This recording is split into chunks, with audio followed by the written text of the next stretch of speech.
এটা হচ্ছে হায়দ্রাবাদের বিখ্যাত চারমিনারের সামনের বাজার। বহুত পুরনো জায়গা এটা। আমরা দেখতে পাচ্ছি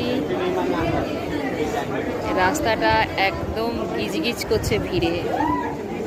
এটা একটা মসজিদ দেখাচ্ছি, এটা হচ্ছে মক্কা মসজিদ, খুব পুরনো মসজিদ এখানকার। এটা একটা ফ্রন্ট গেট অফ চারমিনার,